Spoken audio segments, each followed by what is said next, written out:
So let me go straight into the lecture on the second Haggard novel, She. Sometimes because of the fact that the two novels both are set in Africa and both deal with these lost worlds and both deal with characters that seem to be similar.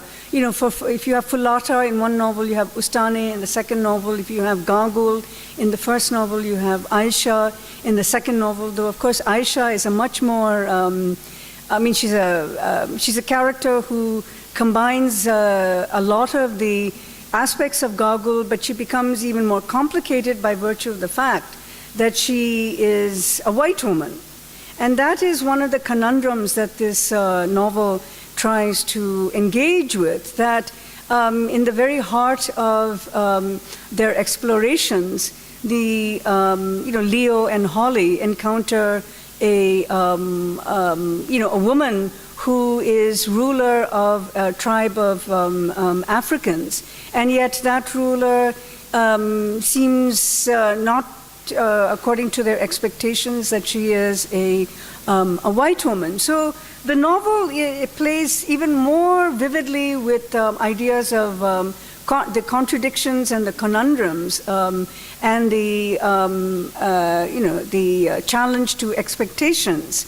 I think one major point of difference in the way of thinking about this novel as opposed to the earlier King Solomon's Mines is what leads the two Englishmen, Leo Vinci and Holly, to Africa in the first place.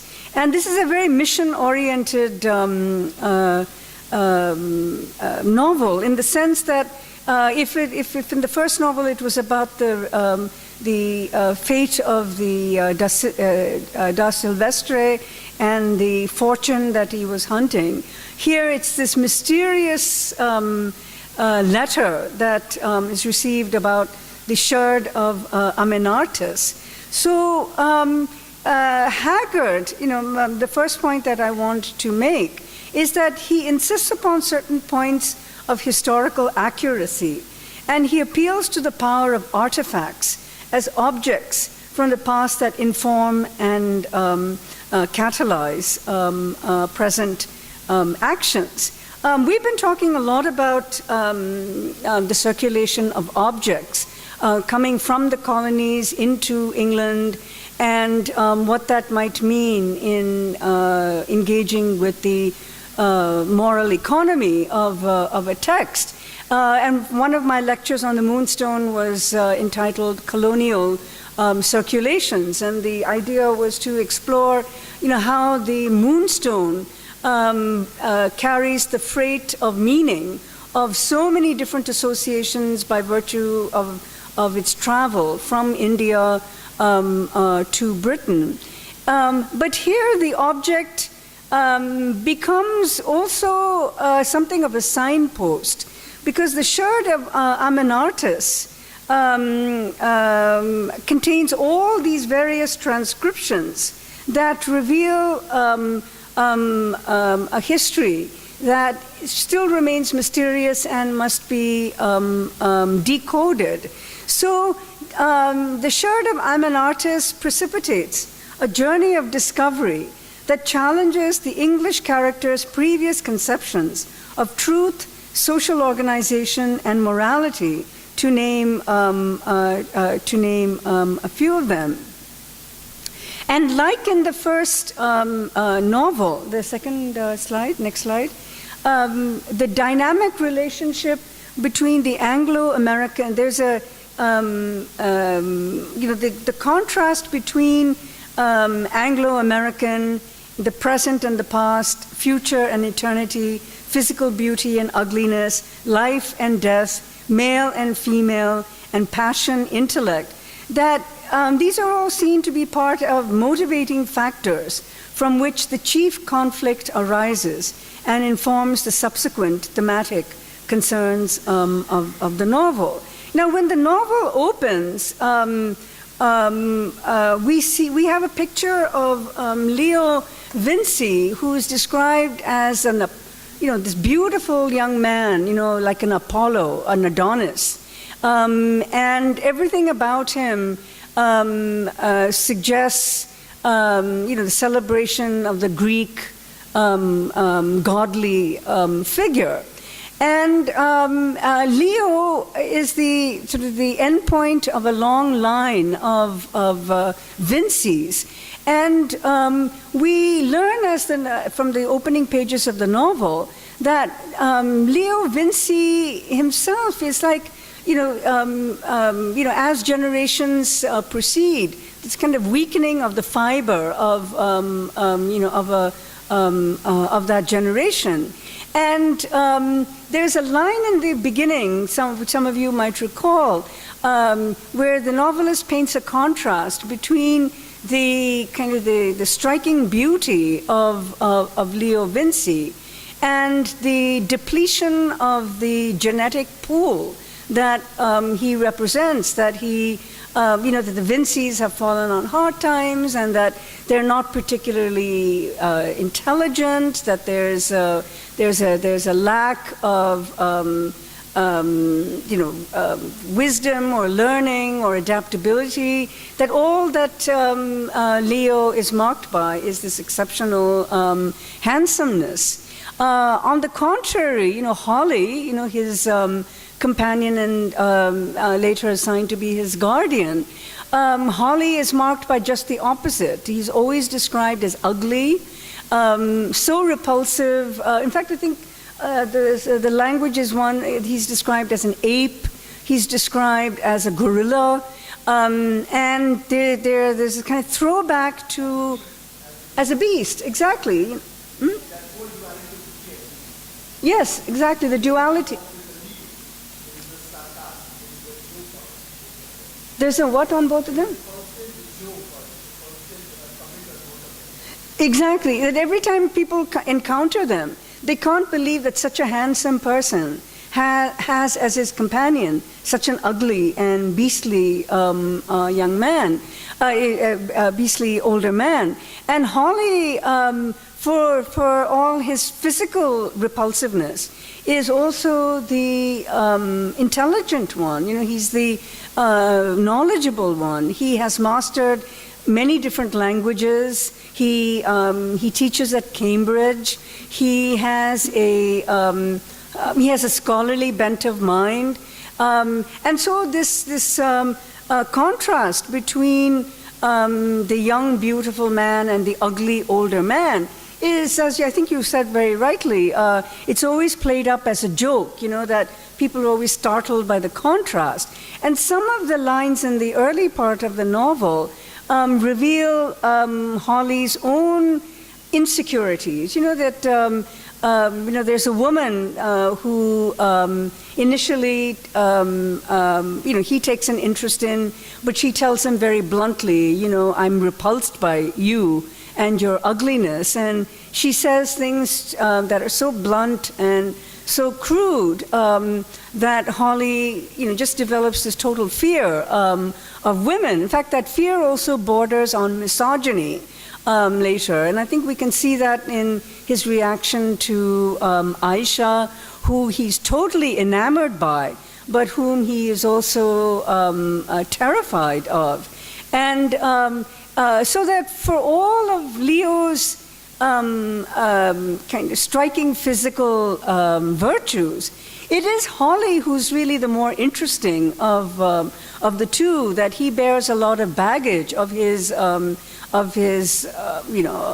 persona, and these constant references to Holly's physical repulsiveness reminds one that there is this premium that is placed on the belief that as society develops, there will be this kind of evolution of physical perfection. Physical perfection. That's the trajectory of a human evolution. That the gene pool is constantly being refined and perfected, which is one reason why in the 19th century so much attention was placed on eugenics. Darwin had spoken about sexual selection, and that, mates choose each other on the principle that mating will create, more beautiful species. So, Haggard incorporates a lot of Darwinian discourse in just this very, matter-of-fact, division between Holly and between Holly and Leo. But there's but it's also Aisha much later on. Sorry.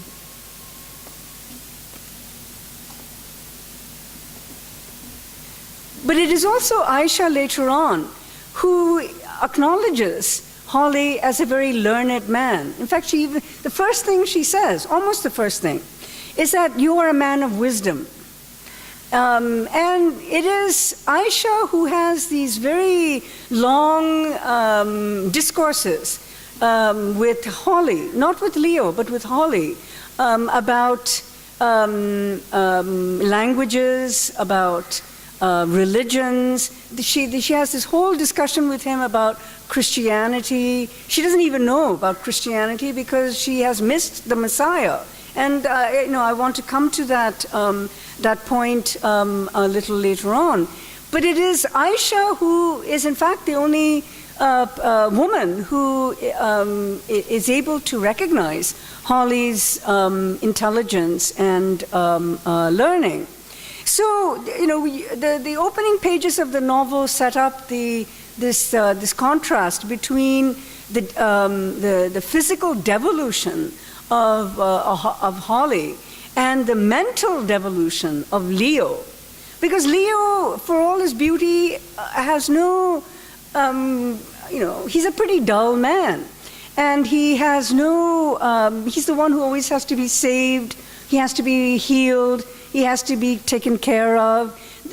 It's almost as if he's feeble, and it's like as the genetic line proceeds, there's a depletion of it in his case. So I wanted to point out some of the Darwinian echoes in this novel. The Darwinian echoes are conflated with this much larger story that Holly first learns about the through the sherd of Amenartas, that Leo is not just the descendant of the Vinci line, but that in fact he is the much longer descendant of the Greek Callicrates, the Greek figure who in the opening story was killed off by his wife, and who had by his and the kind of jilted, the vengeful woman who is the cause of Callicrates' doom. So Leo is not just the end of a physical line, but he's also the reincarnation of Callicrates. So you have that frame narrative at the outer level that that brings in this this occult theme, which I was referring to as a dominant interest of Haggard's. So we see in this, if you can just move to the next slide, we see here a plot that is driven by a desire to reconcile the vast gulf of knowledge between, these two poles, of ugly, beautiful, dull, intelligent, and so forth. And this attempt to reconcile the vast gulf of knowledge takes the form of an adventure story, which is written under the influence of ethnography, historical curiosity, historical revisionism, and cross-cultural assimilation. All of this from the narrative point of view of a 19th century academic narrator. And Hawley is that kind of narrative voice in this novel. The sherd, if you can move to the next slide.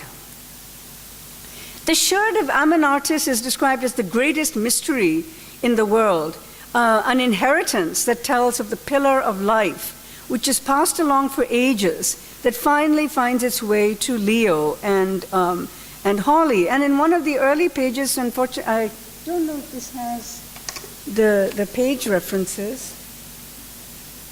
It does, but it may not be the same page as mine.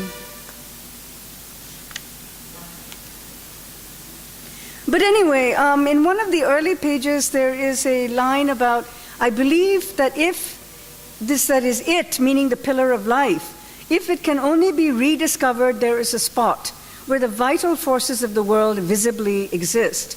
Life exists. Why, therefore, should not the means of preserving it indefinitely exist also? Now, this is a tantalizing question that is raised about ways of conceptualizing life. Life can be conceptualized in the terms of the average lifespan. The average lifespan of the biological human being, which has a finite a finite conception.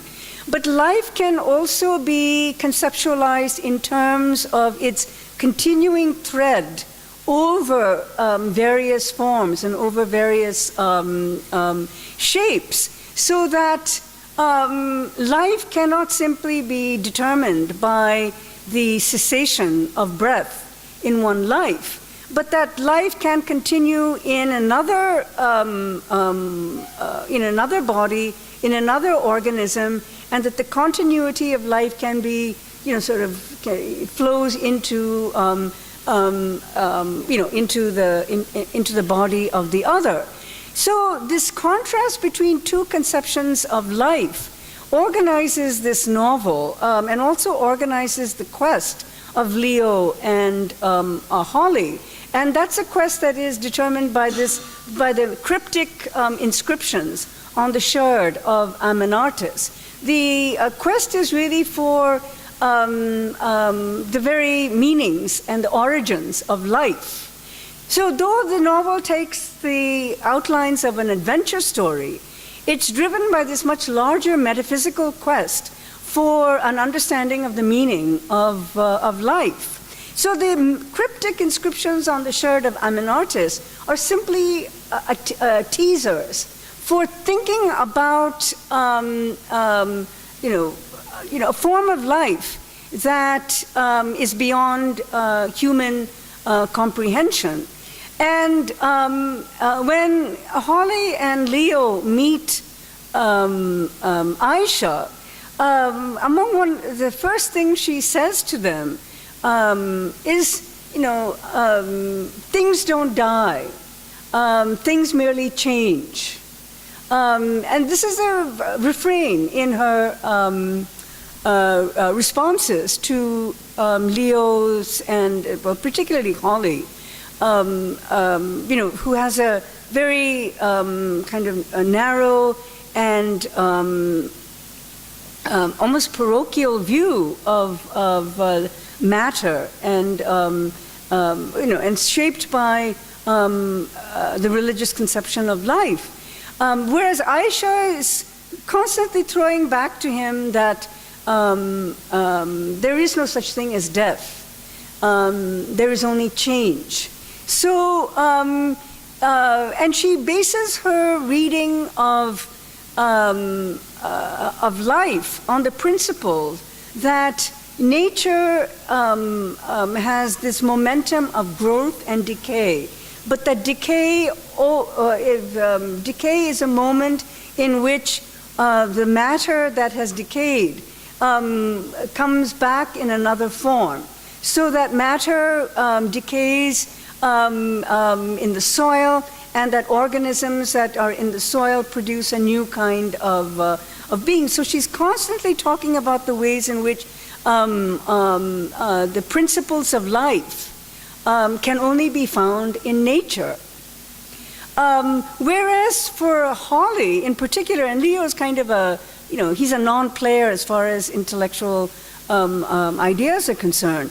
But for Hawley, that notion flies in the face of everything he believes in the nature of life and death. For example, at the very end of the novel, when Aisha offers the gift of life to Leo and Hawley, she says, you don't have to die. I can offer you immortality. And they refuse the offer of immortality, which you would think is odd, because the fear of death is presumably the most absolute fear that all human beings have.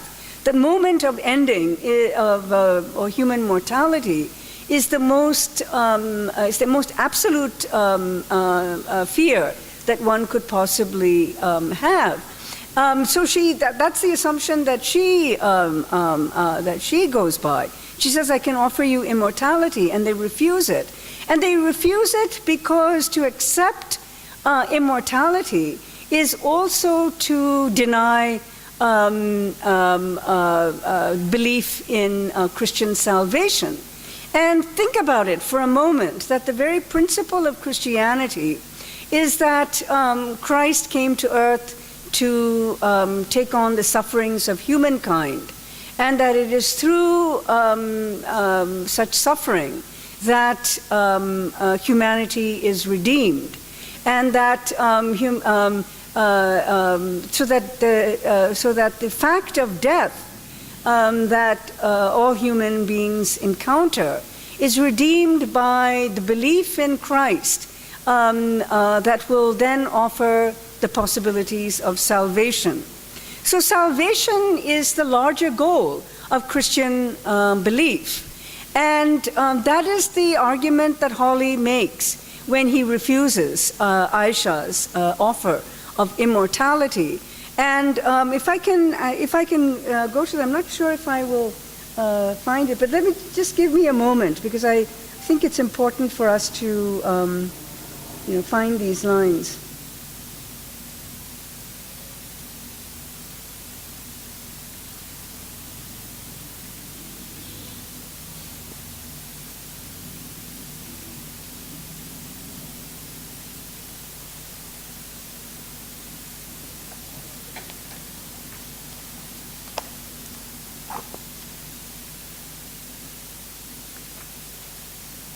I think this is in chapter 22. Job has a presentiment.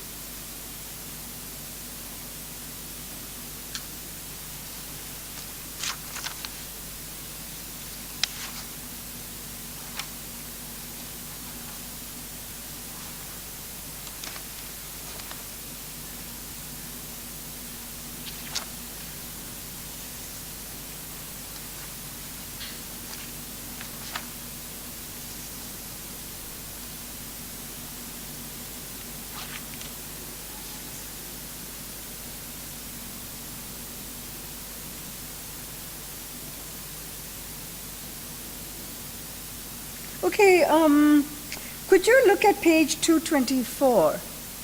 In the chapter 22, Job has a presentiment. And I assume all of you have this copy. Towards the bottom of the page, this is when Aisha says, "Bethink thee, Hawley, yet doth long life and strength and beauty beyond measure mean power and all things that are dear to man." I mean, she's desperately trying to persuade him to accept the gift of immortality.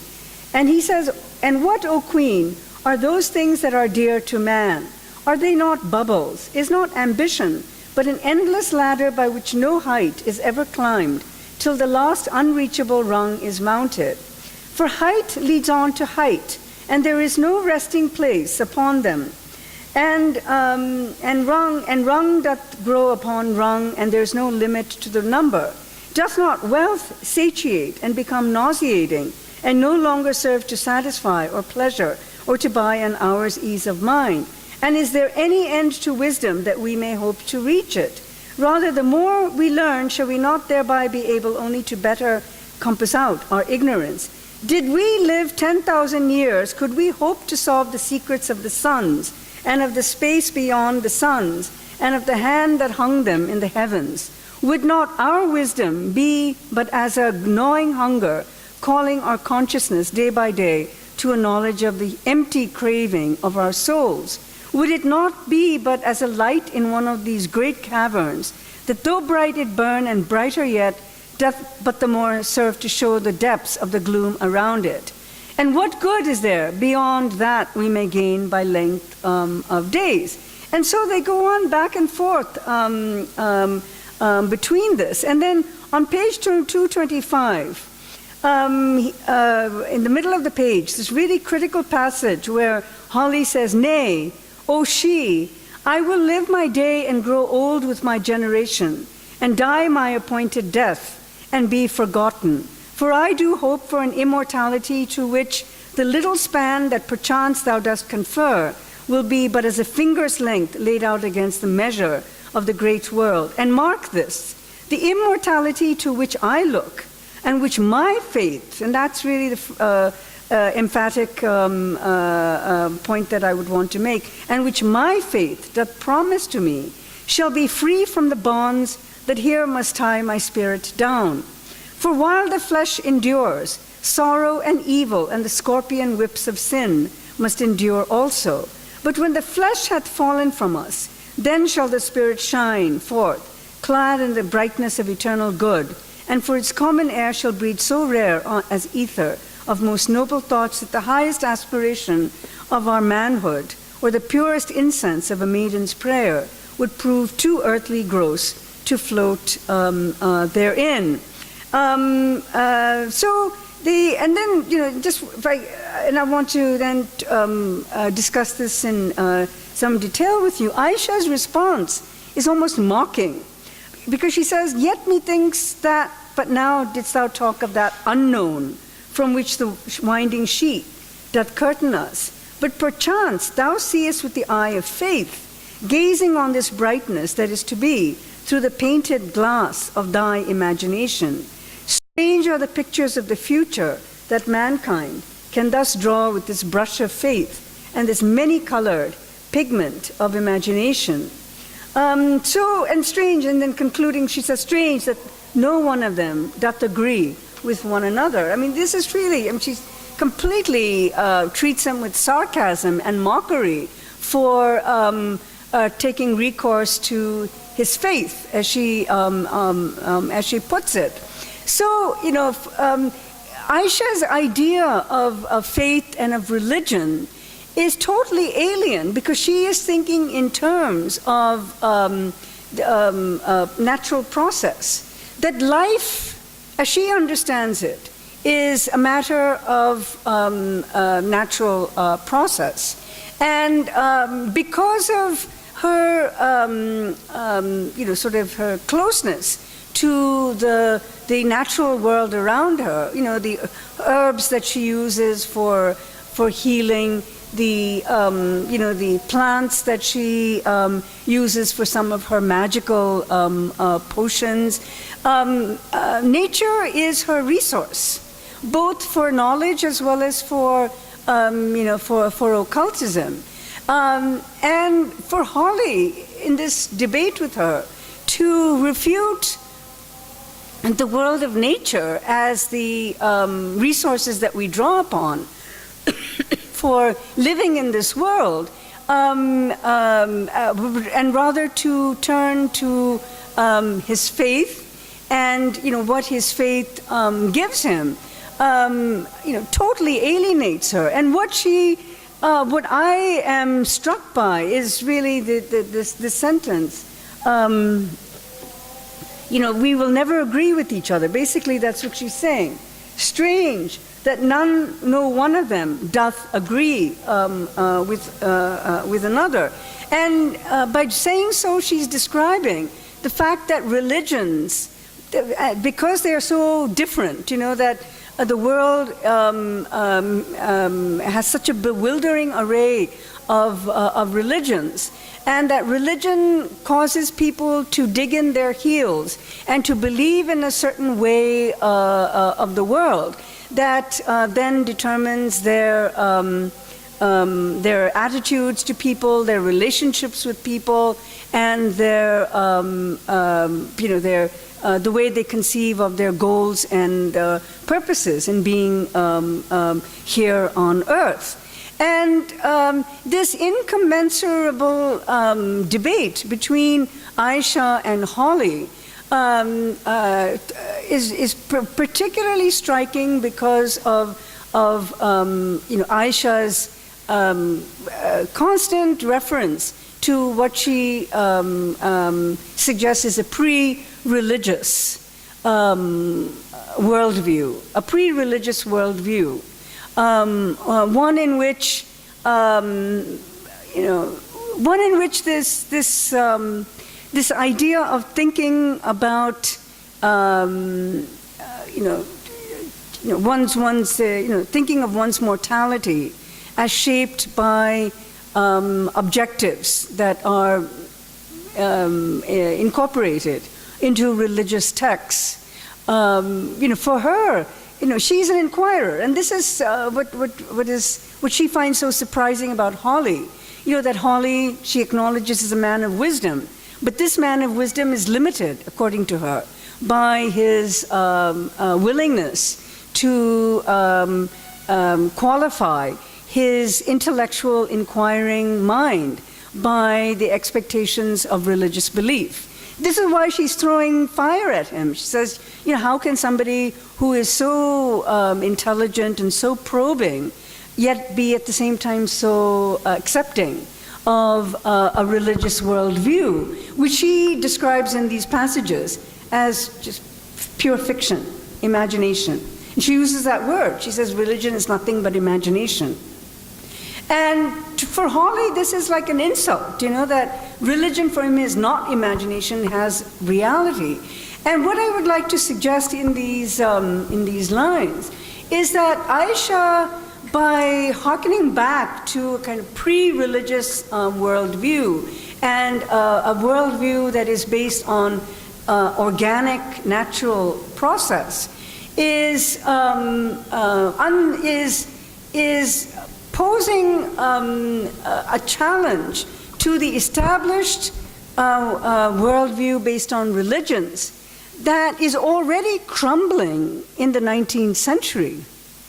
This is, I was trying to suggest this in the class yesterday, that at a time when Christianity was declining in England and other religions were being courted with much more interest than was the case, in the previous century. The interest in Hinduism, the interest in Islam, the interest in Buddhism, so that Richard Burton could undertake a journey to Mecca and Medina, ostensibly to boast that he could enter where no Westerner was able to, but at the same time then being changed by that encounter with Islam. And these encounters with different religions are producing debates of this sort. So Haggard is, in a sense, staging a debate between the kind of established religious centrist viewpoint and those who are chipping away at the edges of the of this established religious viewpoint.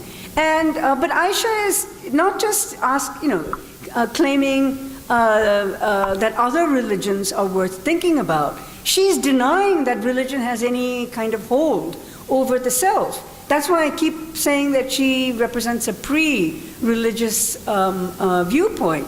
Hers is the, if she has a religion at all, it is based entirely on nature. Hers is a belief in organic process. Hers is a belief in the idea of change, not in the idea of death. So she uses that idea to promote a return to nature. And I find Aisha's, I keep thinking today, when there's a lot of interesting research on environmental consciousness. And yes. Yeah, that's like I was going to ask you about that.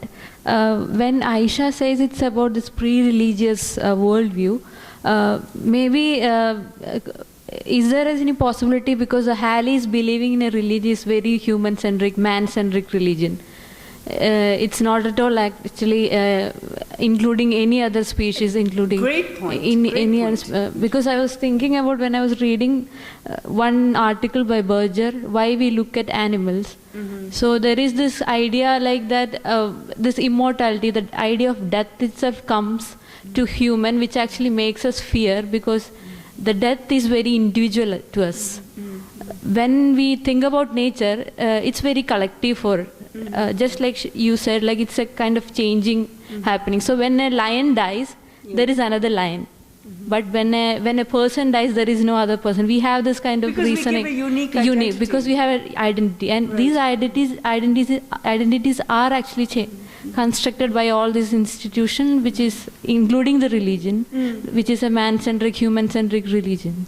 And it's a fact true that religions have so many rituals around death, that death is it may be one of the reasons why religions even come into being, to offer consolation for loss, for dealing with the practical aspects of body disposal, so that the disposal is done with respect and dignity. So, prayer and hymns and chants, and there's a whole structure of practices that are associated with death rituals that give religion a reason for being. So you're right, that we think of, when we look at the world of nature, we're constantly seeing death, really. The idea of autumn, we don't have it here, but I live in New York, and in certain parts of the the world, there are seasons, and you have autumn, and then you have winter followed by winter, and so forth. But when leaves turn yellow in the autumn, everyone talks about the beauty of autumn. But I'm always struck that people who admire the beauty of the yellow leaves and the kind of blaze of color in the autumn, or also, in a sense, saying that they are looking at the beauty of death. Because why are leaves yellow? They're yellow because the sun is diminishing, and as the sun diminishes, the leaves are receiving less, of the rays of the sun. So what we're witnessing is literally the decay of leaves, and through the changing color of the leaves, and then the leaves start falling by the end of the autumn. But basically, we're looking at the death of nature, of the tree. But yet, by springtime, the leaves come back. So it sort of confirms what you're saying, that every time we go out, when we look at the world of nature, we are witnessing life and death. There's this kind of ongoing cycle. And that's what Aisha is trying to instruct Holly about, that she says, look at the world about you. You are closed. You see nature as alien. And it's like in the way that Marx talked about alienation from nature. But she's trying to say the same thing to Leo, that you're alienated from nature. But if you took your lessons from nature, you would understand that there's nothing to fear from death. Because, nature goes through this process. It's not death, but it's change. Yeah, because there is this huge coming back to this idea of coming back to nature, or considering everything as one, like human not as a center, but nature as more center, because it's animal studies and Anthropocene and all this happening. Right, absolutely. That this is, I was in fact just about to say that, in our time in critical studies, when there's so much interest in ecology and environmental consciousness, Aisha is really speaking to that consciousness, and she's also speaking about this, the kind of decentered place of the human within that broader spectrum of the world of nature. So there is, what Aisha says is, I think, very suggestive of her location in this novel within the world of nature. But we can't just, celebrate her as this kind of nature deity. She is, we can't avoid admitting, is that she is the imperial ruler of the Amahagga, so that this woman who associates herself so much with nature is also embedded in a power structure, that she is the ruler of the Amahagga. And there's this whole power ritual, that, the Bilali, they all have to bow when they leave her, or they have to crawl on their belly. And what does she call? Aisha, she who must be obeyed. Right? Aisha, she who must be obeyed. So, Aisha as this, almost this, this terrifying presence who always has to wear a veil. Because if she removed her veil, the brilliance of her physicality would burn the other person. So she always is presented, with a veil, covering her face. And I'm playing around with this idea a little bit, but one thinks about, especially in Hinduism, that deities are sometimes portrayed as having a veil over their face, so because the assumption is that if human beings were ever to see the unveiled deity, the human being would be burnt to a crisp. And I think this maybe in Venkateshwara, and isn't that the case? That always the iconic images of the veil. That it's the eyes must be covered, because if the veil is lifted, the person having darshan would simply burn by the kind of the brilliance of the eyes. And Aisha is presented like that. That. This woman who claims that religions are nothing but fictions, and that no religion can have anything beyond imagination. That same woman also is positioned in this novel as having this terrifying power of a deity. So there's this contradiction between her own scoffing of religion and the way that she's physically portrayed as as a very powerful deity, she who must be obeyed. So there is that element of Aisha that I want to bring out. There's this page number that I had written here for some other passages I wanted to discuss. And coincidentally, it's the chapter called Aisha Unveils, chapter 13.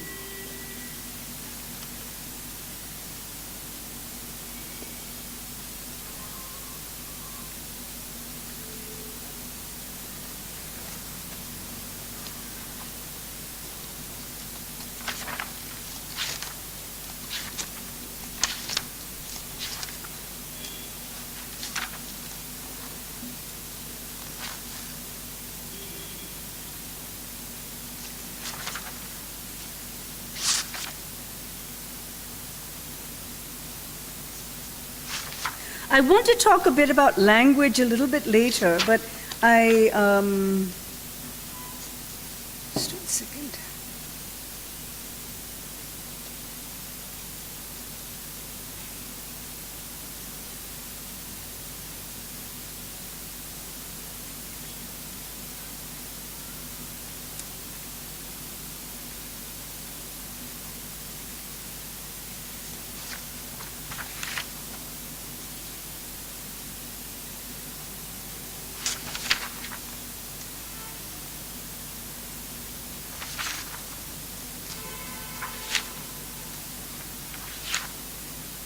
I'll find, just give me one, sorry but I will find it here.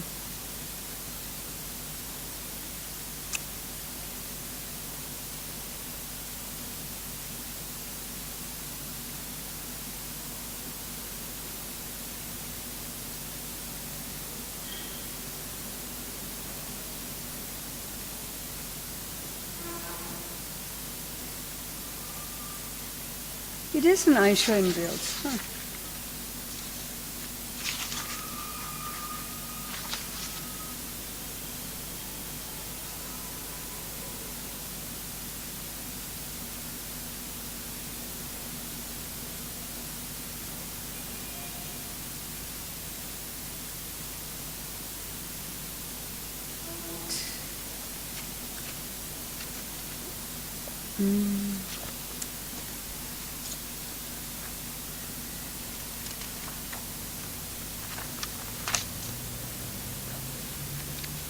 Oh, okay, here it is.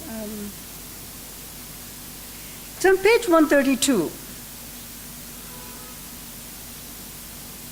And this is when they're talking about Jerusalem. Maybe I shall...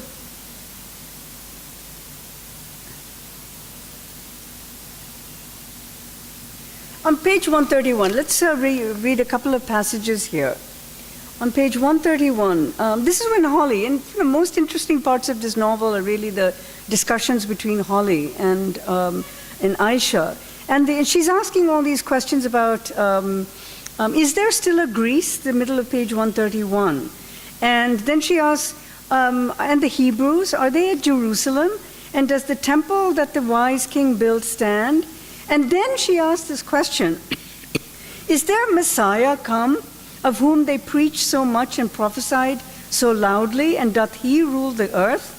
And Holly, has to fill in these history lessons, which also turn out to be religious lessons. And he says, the Jews are broken and gone, and the fragments of their people strew the world, and Jerusalem is no more. As for the temple that Herod built, Herod? I know not Herod, but go on. The Romans burnt it, and the Roman eagles flew. So, they were a great people, those Romans, and went straight to their end. Aye, they speed to it like faith. And then she asks in the middle of the page, she says, they're talking about Hebrew, and she says, of a truth, ugly tree that thou art, thou growest the fruits of wisdom. And this is what I was suggesting earlier on, that even though he's so ugly, she still says you're the fruits of wisdom. But then she says, O Holly, but of those Jews whom I hated, for they called me heathen, whom, when I would have taught them my philosophy, did their Messiah come, and doth he rule the world? Their Messiah came, I answered with reverence, but he came poor and lowly, and they would have none of him. They scourged him, and they crucified him upon a tree. But yet his words and his works live on. For he was the Son of God, and now of a truth he doth rule half the world, but not with an empire of the world. First of all, there's this curious indication that Aisha has had this, this very hostile relationship with the Jews. The more that Holly is discussing this with him, the more alarmed he feels, because all these questions about, well, are the Greeks there, are the Hebrews there? I was there when Jerusalem was sacked. So she puts herself in history in a way that Holly cannot believe at all. And this is like Gargoyle, who says, maybe I was there when Sylvestre and the Portuguese man was there and he was killed. And Aisha is like this, but her historical memory is very selective. Like in her memory, she doesn't know anything about Herod. And she asked this question, did their Messiah come? I believe the Jews kept talking about the Messiah. Did the Messiah ever come? And then we learn that she says, those Jews whom I hated, they called me heathen when I would have taught them my philosophy. And this too is like the, kind of an echo of what I was suggesting earlier on, that as there is kind of mainstreaming of a religious viewpoint, she is progressively marginalized. That she, as she puts it, is denounced as a heathen by the Jews. So presumably she's been expelled, or she's been consigned to some mysterious place. But the crucial word is that they despised me for my philosophy. Okay? But then she seems to have lost one big chunk of history. She doesn't seem to have known that there was a Messiah. When she says, did their Messiah come? And Holly has to tell her about Jesus. And she continues to ask, so they crucified their Messiah? Well, can I believe it? That he was a son of the living Spirit would be naught to them, if indeed he was so. And of that we will talk afterwards. They would care not for any God if he came not with pomp and power. They, a chosen people, a vessel of him they called Jehovah, I, and a vessel of Baal, and a vessel of Ashtoreth, and a vessel of the gods of Egyptians. And then she goes on in this kind of very stinging rebuke of the Jews. So, you could certainly say that there's a lot of anti-Semitism that is expressed in these lines by Aisha.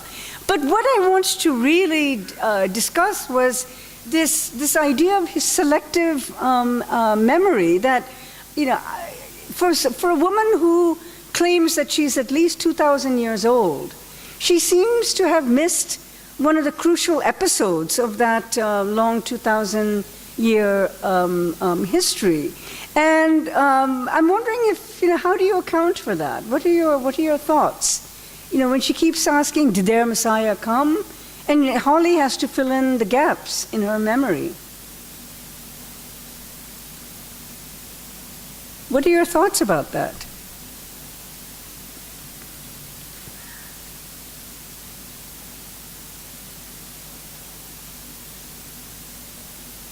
Did their Messiah come? Is she thinking in terms of, Holly, that phrase, with reverence? When he says, yes, the Son of God came, I said, with reverence. And this returns to Aisha's skepticism about these exceptional people. I think, the point that you had made earlier on about, the excision of female-centered belief systems will come into play here. That when Holly speaks with reverence of the Messiah as he, the Son of God, that Aisha cannot, she doesn't really factor in the reality of the male deity. For her, there's a kind of female-centeredness that drives her.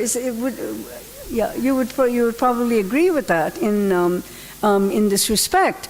So the selective memory of Aisha about the rise and fall of religions speaks to her own, her sense of, what she believes is, the significant religious movements. Very quickly, I want to talk about language.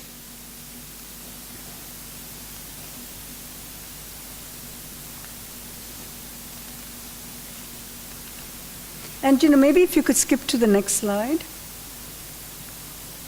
I had in that, that passage, I think it's a different page here, but this is that line, O man, dost thou still believe that all things die, even as those very Jews believed? I tell thee that naught really dies.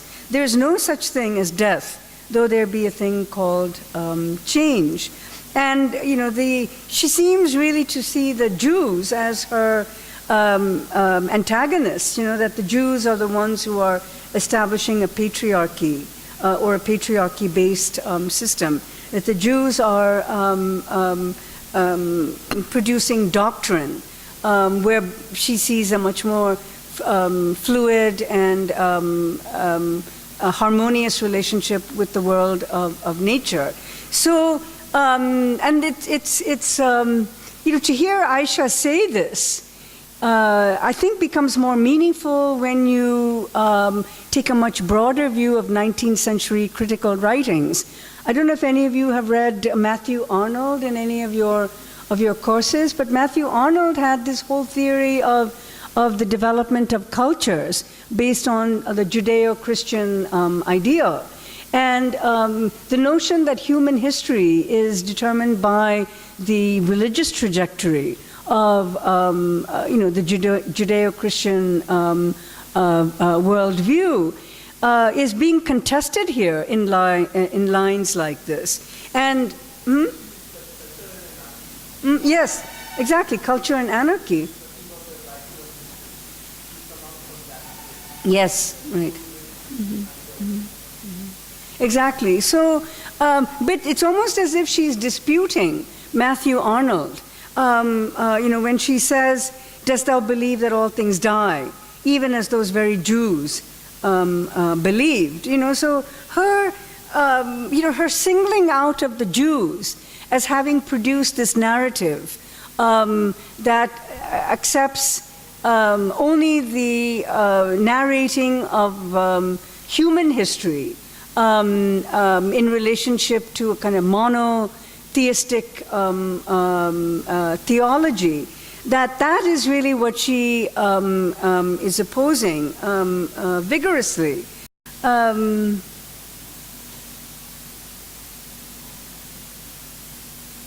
Okay, there's some other notes I won't be able to, but I wanted to talk about language.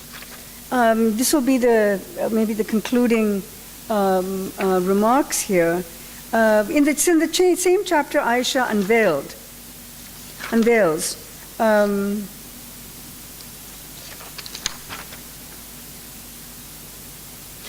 At the bottom of page 130, I know I had it somewhere here, on linguistic change.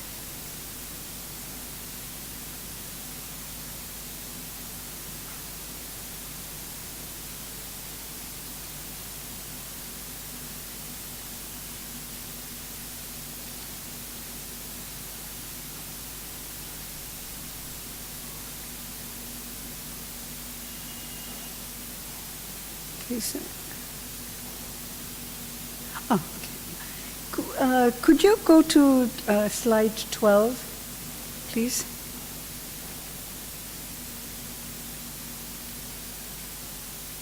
Yeah, in the novel, unlike many of the other novels that we've read, has quite a detailed engagement with language and linguistic change. Holly, for example, as I mentioned earlier, speaks at least 3 ancient languages, Greek, Arabic, and Hebrew. And that is what enables him to communicate with the Haggard and also with Aisha. And then he has this very extended discussion of language with Aisha.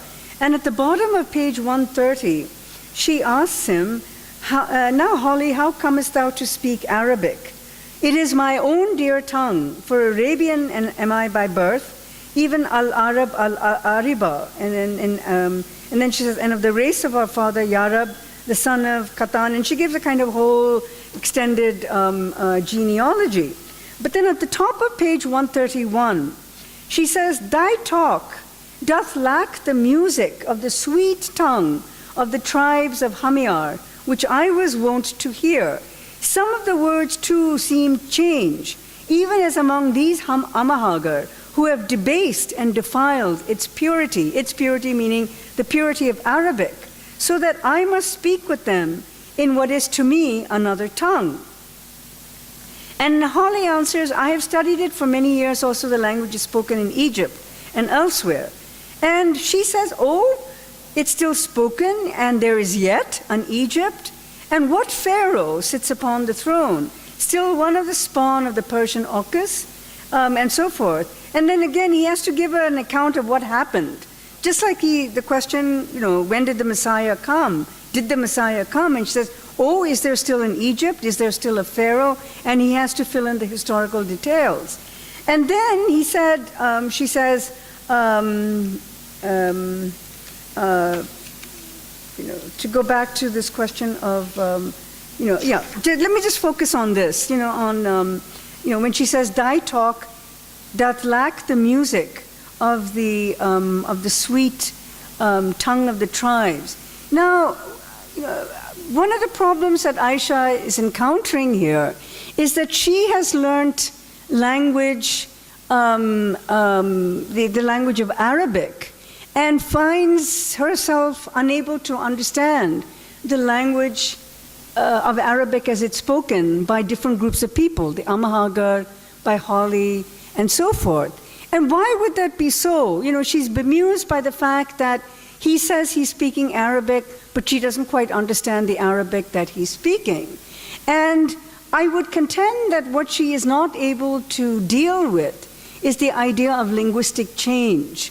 So that even as she's subscribing to an idea of change in nature, she seems not to be able to understand or accept the fact that languages change. And ironically, language is the one thing that we do as human beings that is organic, that language is always changing according to usage, according to interactions, according to borrowings from different cultures. Like Juggernaut, yesterday when we were reading Dr. Jekyll and Mr. Hyde, Juggernaut has become an English word. And the fact that it is a corruption of Jagannath is more or less, forgotten. And, us being Indian readers, I think we have an insight into, the corruptions of some of the terms. Whereas, for a Western reader, Juggernaut has become, an English word. Similarly, words like Pandit and Guru, they've just become part of the English vocabulary. And the fact that they have an origin elsewhere is incomprehensible. Yes, Vishnu.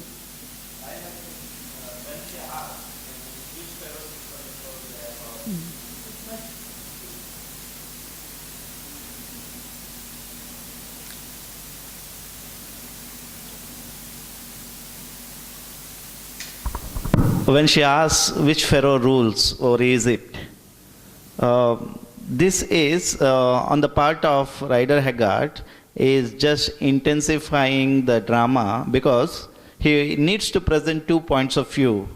And I feel that as a part of technique of writing, he puts her in the dark, and then through this dialogue, he can heighten the drama, and he can also present 2 different points of view.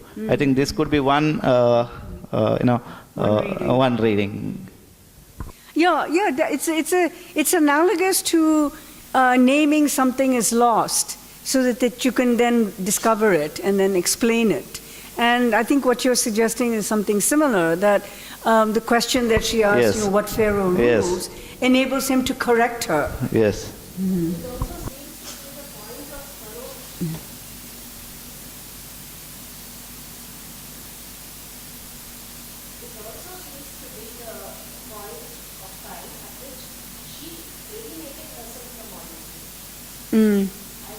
She alienated? Yes, right. Yes.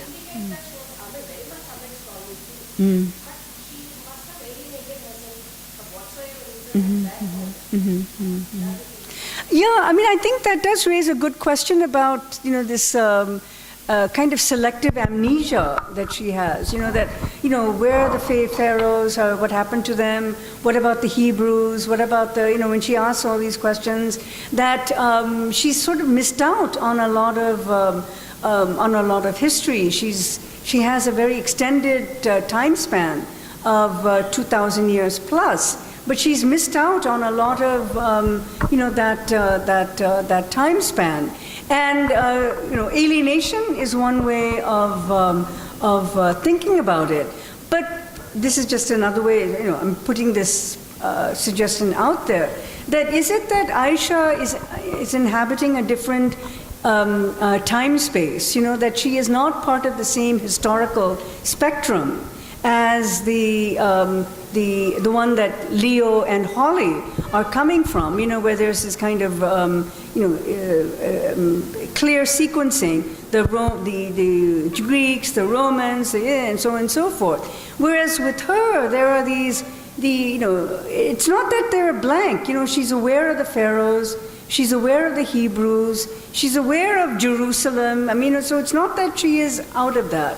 But it's as if there's this, it's like a bad radio transmission, that she picks up on some of the things in the history, but then she also drops some of the other things in that history. So I'm using this analogy of a bad radio transmission to suggest that Aisha is operating in a different historical milieu that is much more extended, than the one that is determined by the sequential development. Ma'am, this is regarding the question that you asked us about Aisha's selective amnesia.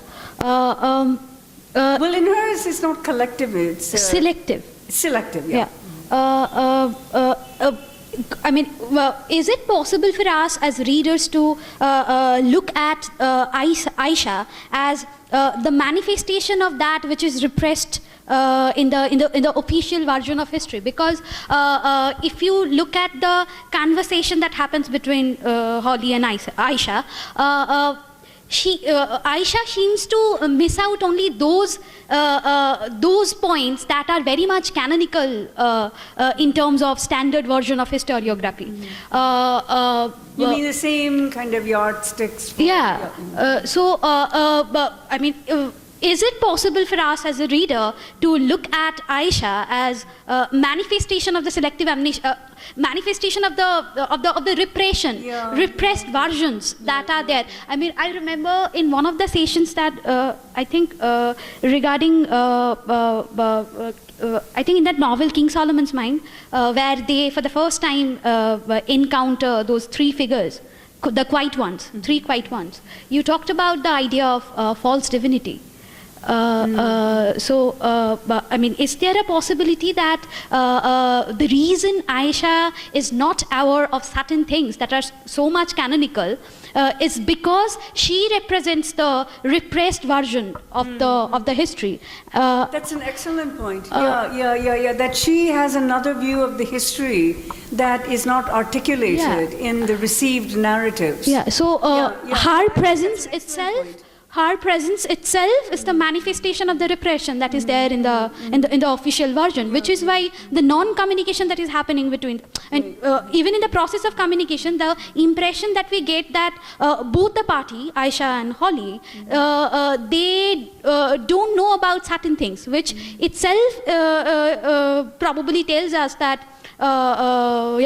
certain kind of repression has happened. Because of that, those people who are familiar with the official version, they have no clue about what Aisha thinks. And Aisha, who represents the repressed version, she also doesn't know much about the official version that is there. It's as if they're operating two mutually exclusive spheres, and I think that's a very interesting and a very valid point, because it suggests to say that Aisha is it's a repressed memory. It's not just a selective amnesia, but she represents the repressed memory. But I might actually want to take you one step further, which is to suggest that this kind of debate that's going on between the two of them, Holly and Aisha, is also opening up the possibilities of alternatives. That even that very simple question, did the Messiah come? That's actually a very politically loaded question, because from the Jewish point of view, the Messiah has not yet come. because Jesus Christ is not accepted as the Messiah.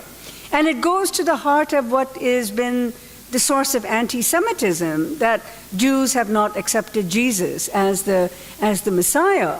So, when Aisha asks these questions, she is also reminding us that some of the areas of human history that are believed to be definitive are not really so at all, that they're still up for grabs. That there's still a lot of indecision about such a simple thing as, has the Messiah come? And what Aisha does in this back and forth is, through her lack of memory, or lack of knowledge, really, lack of knowledge of certain crucial episodes in history, that her lack of knowledge is also pushing Hawley to, dig in deeply as to his belief, and that little two words, with reverence, tells you everything. That he is speaking as a devout believer in Christianity. He cannot accept a worldview that undermines that religious belief. And Aisha is, this dialogue back and forth is that space where alternatives are constantly being engaged with, and that the definitiveness of received concepts is being chipped away slowly. Yesterday I was referring to Amartya Sen, the Nobel laureate economist, who's written this book called The Argumentative Indian. And Amartya Sen's, one of the arguments he makes there is that argument is the principle by which knowledge is formed. And that's why the title of his book is The Argumentative Indian. And he says that and he analyzes Indian philosophical systems to say that the Indian philosophical systems have built into them the mode of argumentation as the principle by which philosophical knowledge is produced. So I'm very much taken by the format of debate between Aisha and Hawley, because I think it's in that argumentation that the belief system and the knowledge system that are so vital to Hawley, the belief system is being challenged by Aisha. And the very ongoing process of debate and argumentation between them is what is enabling, for, at least in the terms of the novel, the production of a certain type of knowledge. So I know we're, again, I've gone beyond what I had said I would, and it is close to 1:30. And so do you have, certainly, yeah, please. But since we do need to begin promptly at 2:30 for the final, for the public lecture. As I referred, Aisha's point of alienation is what I referred. Aisha's? Point of alienation is what I referred to. She said something repressed. To be a little more specific, could it be the end of matriarchal cultures? Which is what I think Becca was also suggesting. Yeah. It is strongly evocative of that. So probably something happened which made her withdraw into a shell. She was no longer a part of, she no longer could participate in this kind of a system very actively. This is I think both of you have reinforced this notion that Aisha's exclusion from a from what has become the standard patriarchal, male-centered society. Remember when she says the Jews have sent me off because they despise my philosophy, and so that when she is marginalized and she is no longer part of that circle, she loses out on what's happening in that circle. So yeah, I think you're quite right to propose that, her repression is the end product of a certain alienation from that world. That one line where she says, the Jews have what's a phrase that they've sent me away because they despise my philosophy. So we can surmise that people like Aisha who challenge the kind of new norms that are coming into place based on patriarchy, based on male authority, that all of that has rendered her marginalized and therefore alienated. Yeah. Ma'am, no, I don't know, after listening to all these talks, I feel are we also thinking with the empire when we talk about Aisha? When we talk about her, how she's alienated, how she's more exclusive, and how her knowledge system itself is are we also mystifying Aisha because we are also looking at her from a distance? Yeah, that's I understand the problem of that. Because when we talk about Indian context, we are familiar with the context, and maybe we can. Are we also mystifying But I think her? aren't we also trying to understand why Aisha is, that she's out of the loop for what are considered to be the major historical events? I mean, we're trying to explain why she doesn't know about Egypt. She doesn't know about this. We're trying to understand why. So, Isn't it maybe to because explain it in terms of alienation, as Kalpana has been attempting, is also to entertain the possibility that, in my view, it helps to understand, why certain ideas have fallen off. I'm very interested in this idea of heterodoxy, that which is part of the making of religion, but has become expunged from that religion. There are many ideas that early religions might have had, but some of those ideas have been early religions might have even been based on matriarchy, but the development of religions has been such that the patriarchal systems have supplanted the matriarchal ones. So I'm interested in looking at that prehistory. What is it that has been what is it that has been pushed out that that is worth our efforts to recover? That's what I see as my big research project, to try to recover that which has been pushed out or marginalized. So I don't see it as, sort of mystifying. I think it's just the opposite. I think we're trying to Isn't demystify. it there is a possibility it's an alternative empire itself?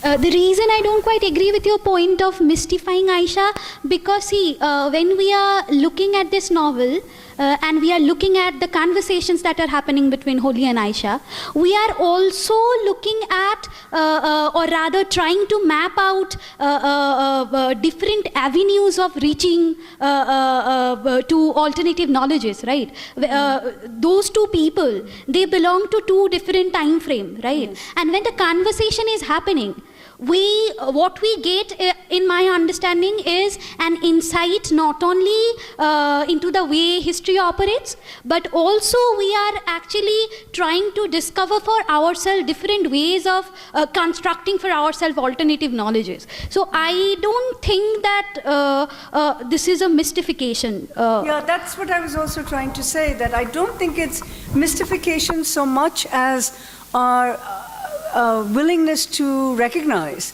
that Aisha represents an alternative knowledge that accounts for the fact that she has been kind of looping in and out of different historical events. It's a puzzle, that she knows some events, but she doesn't know others. That's the question that I was trying to pursue in this. So I take the point that she is, that what we're really witnessing is a debate between two different knowledge systems. And the debate is in itself productive of knowledge, that it's asking us to try to understand, how knowledge is produced. And it also, by virtue of the fact that, there's incompatibility. Aisha said it best when she says, that passage I read about religion, she says, our two views are never going to agree. She says, I'm paraphrasing, but she said, that we will always be in disagreement. And that is what argumentation is about. That there's always going to be that disagreement. But disagreement is a healthy thing. Disagreement is a healthy thing. That's what Salman Rushdie said, in that thing what I was referring to yesterday. That what he saw in his studies of early Islam, and the way he portrayed it in the Satanic verses, is that kind of disagreement, that there was not one single idea of belief, but that there are many different beliefs that, different ideas of belief that were being debated and argued. And that what Salman Rushdie was trying to do was to portray the nature of that argumentation in the history of early Islam. But that it's necessary to see that argumentation. Yes? No, I was actually wondering this particular conversation between the empire, the representative of the empire and Aisha is taking place only because she's white. Because she's white. Yes. Mm-hmm. And if she was a black queen, I wonder whether, and because she represents a very primitive empire, she cannot be European or, white in that sense. So she is, identified as Arabic or Egyptian. I was thinking that this conversation happens only because of the color of her skin. It could be, but the color, I know we haven't talked enough about the color of her skin, and I've been really kind of baffled by, trying to accept that her white skin aligns her with Europeanness, which is how it's generally read.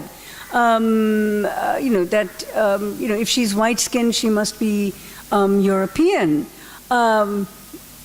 But I think the novel is also challenging us to read skin color as also one of our inherited assumptions. And I think wasn't it in King Solomon's Mines where when he encounters the Kukwana, he describes them as fair-skinned, and he describes, doesn't he? I think there's an extended passage where he describes them. He says they're much more exquisitely formed than I had ever expected. They're fair-skinned. So there's this kind of constant drawing attention to skin color. But it's always described in terms of shock, that they don't expect to see, whiteness or fair skins in this context, in the African context. So I'm always baffled by Aisha's the portrayal of her as a white woman, and I really do wonder whether writer Haggard was playing around with the racial hierarchies, and by portraying his female protagonist, who is an inhabitant of Africa, as white, whether he's also, sort of challenging the inherited genealogies of racial, racial development, that Africa, is not the black continent, as it was always described, the dark continent, the black continent, but that there was this kind of racial mixture in Africa that defies, the racial hierarchies. It's like, that earlier point, Rakesh, you were making about memory, that there's no beginning or end. And something similar could be said about, race and skin color. The very fact that there is traffic between Greece and the North African areas, that there's so much movements of peoples through commerce in particular, and then also through conquest, that racial miscegenation is happening at a level that is changing the whole racial dynamics. And Aisha may very well be an emblem of that sort of racial miscegenation.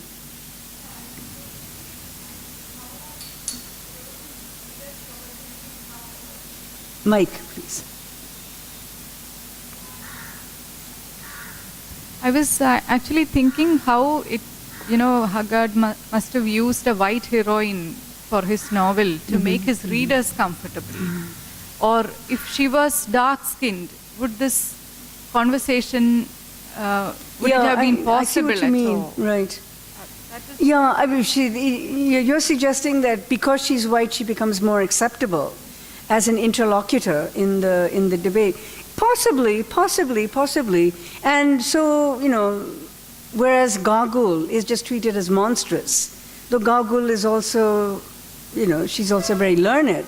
She also deals with healing and magic and all that. Yeah, I think perhaps that's very much so. This will have to be the last question because the public lecture must begin at 2:30. I have a small comment about, you have talked minutely about that idea of beauty, which is very prominently comes in the beginning of that novel. I'm just looking at, it's a very classical idea of looking at that beauty, that the whole concept of that perfect body and that elegant body, which Leo father has, Vinci has, and that Leo has that reflection also. So it also reminded me the sculptures by the great Greek sculptures like the Michelangelo, Donatello, and that Leo Carus. They have that.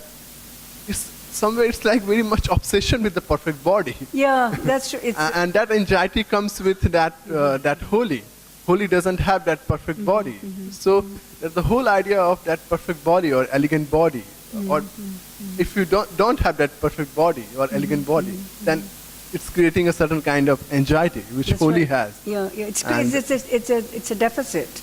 Yeah, that's true. It's the kind of, I think it's the genetic equivalent of the progress narrative, that the gene pool is constantly being refined through selective mating. That's why the Darwinian context is really important. It's about sexual selection and it's about selective mating, and that's producing the more and more beautiful body. Yes, right.